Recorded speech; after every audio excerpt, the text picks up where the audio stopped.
Hi everyone. So today I'm going to look at drawing a profile face. Here's a couple of examples of drawings which I've previously done where the face is either in profile almost or 3/4 profile. Just to make it simpler, we're going to do a full profile, so looking straight at the side of the face. And then in another video, I'm going to look at how we take that and turn it into a 3/4 profile face.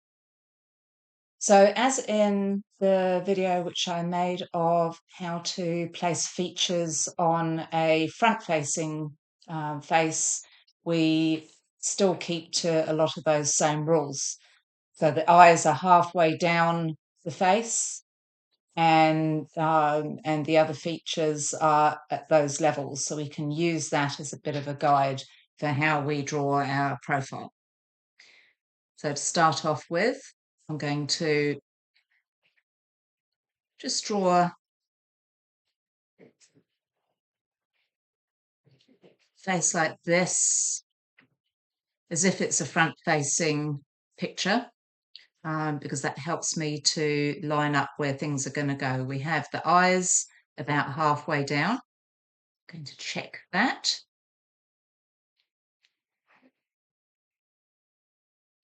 And then if we mark thirds from the eye level to the chin,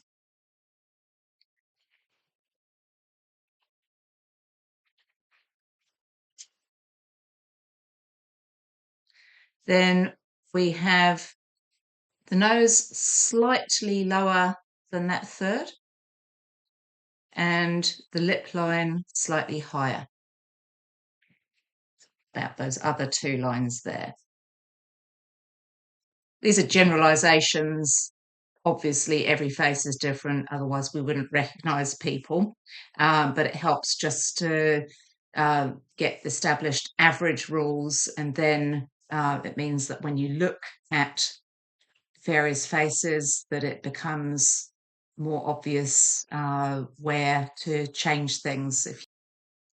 Let's start with the front of the forehead. So I'll come out here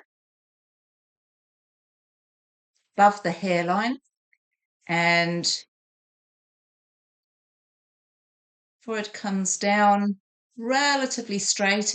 If you go around the curves with little straight lines, it really does help to find those places with the face. And then we come down to the brow bone, just above where the eye level is, and the face dips in, and the bridge of the nose tends to be, for most people, in line with the middle of the eye.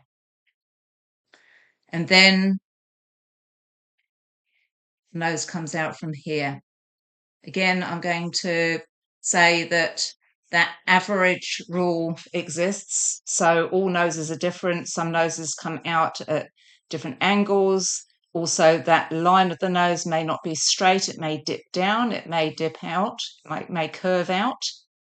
And then the base of the nose curves in to that nose line. And actually, so it comes back here, and I'm just imagining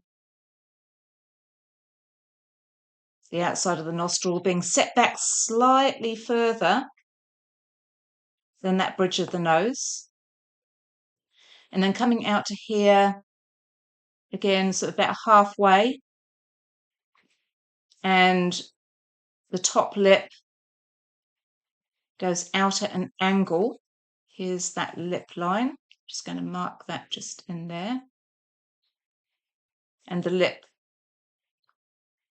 comes out and then curves back in for where the lips meet, and then out again, usually a little less far than the top lip. Comes back again behind here, just imagining we've got the teeth. So we have to have that extra bit of room there where the lips cover our bone structure. And here there's a lot more thickness generally than there is over the chin, and hence the chin then tends not to stick out as far as the lips do. And we've reached that bottom of the face line there, and the chin comes back. Tends to be quite flat at that point, and then curves depending on the individual back up. It may be squarer, it may curve up more sharply. You come up here. So coming back here to where the neck starts, probably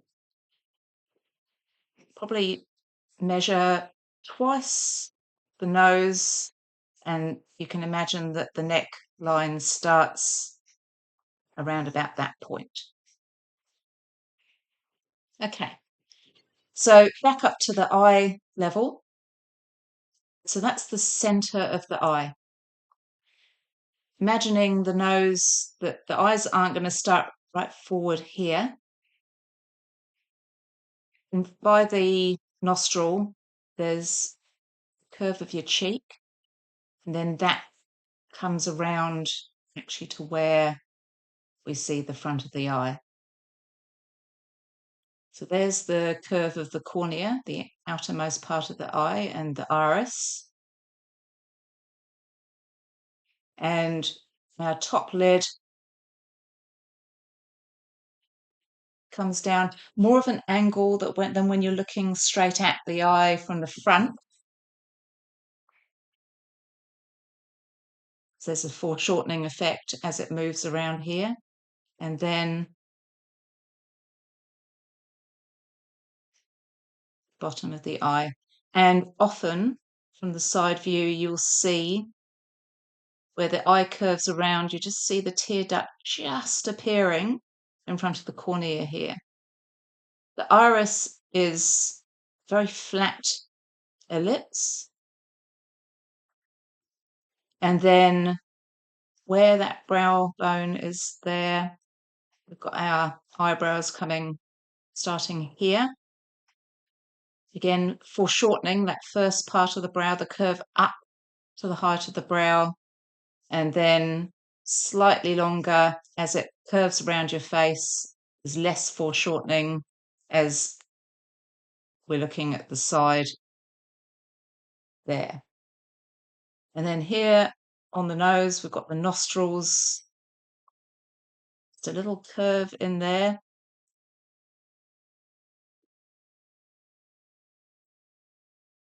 And then back here, we have the ear.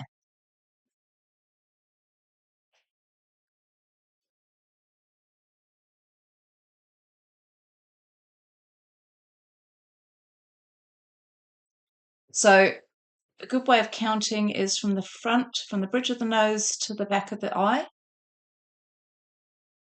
Go once, twice, and we've probably got the hairline, depending on the person, around about here. Comes down to just below eye level. And then curves up around the top of the ear here.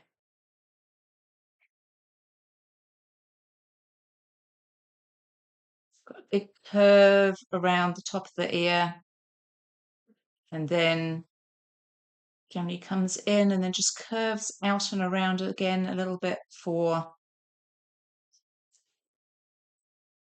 the lobe of the ear. And then we have all those mechanics of the ear, which people often dread drawing. But just with a few lines, if you go to Pinterest and really study different ears, if you search for ear, and it'll give you a lot of different, or face in profile, a lot of different versions of people's ears. Every ear, like the rest of our face, is different. You can find where all those little shadows and structures all sit to give you feeling of an ear like that. It's almost like a little Y shape in this top part of the ear here. And then most shadow generally around the top here, and also definitely around the ear hole because it's a cavity that goes into our heads. Hairline lifts up over the ear, drops down the back. The neck, make sure you've got a good width of the neck, quite a good, if you go from the chin, the side of the jaw, sorry, up to the top of the cheek and turn it around the other way, it'll give you a good feeling for how thick the neck is. And then there's a lovely curve that comes out and around here for the back of the head. Just give us all that brain space in the back there. Back to the hairline. Tends to move in above our eyebrows here. And then moves up over here. Obviously, everybody has different hairlines. You look at hairlines now when you see people and notice how different every single one is, but generally they follow the rules of just coming in here over the eyebrow and then arching up around the top of the brow like that. Then I'm just going to take a line out that was helping us with our eye placement. Our nose is connected to our face from the bridge through there. There's a little bit of lifting which creates shadow underneath the eye and so on. We're not going to do shadow today, but just to help with the structure of things. And then I'll take out all these extra lines here.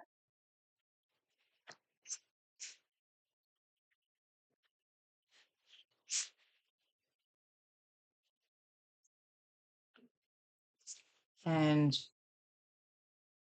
add a little bit of a lip line in here. And we have the structure of an average face there.